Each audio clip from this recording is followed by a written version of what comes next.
By the time I was a freshman in high school, I had passed my grandmother on my mother's side by a foot.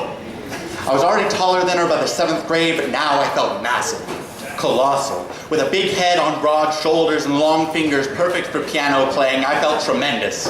Like I towered over the world, always looking down, feeling like a giant. Do you remember what it feels like to be giant? To feel the whole world underneath you, crushing the earth beneath your feet, making lines in sand like sidewalk cracks, leading us home. Your house always felt like home to me. Do you remember what it felt like to share ghost stories around flashlights in living rooms decorated with pictures of you and Grandpa? We're all just ghost stories now, trying to scare ourselves into believing that maybe this world isn't as small as we believe.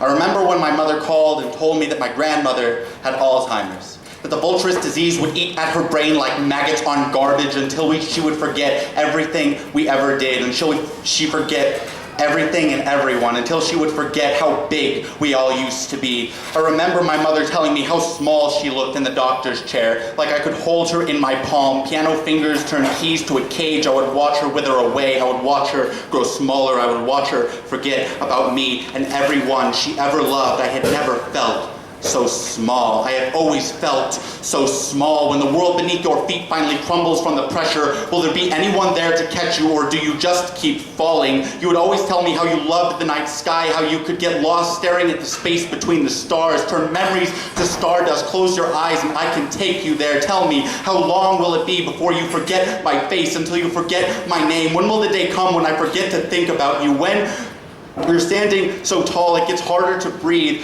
when we are all just ghost stories trying to scare ourselves into believing that we will not be forgotten. Do you remember what it felt like to be so giant, to stand above this world, heads in the clouds, eyes shining like stars, wishing that you could stay this way forever, wishing that you could feel this big forever before it all comes crashing down and reality hits you like a brick in the temple? You always loved the color red, but tell me, how long will it take before everything turns black and white like piano keys? How long before I forget how to play your song? Do you remember what it felt like to tell ghost stories, trying to scare ourselves into thinking that maybe, just for a second, we're bigger than we let ourselves believe? I just want to remember what it felt like to be so giant.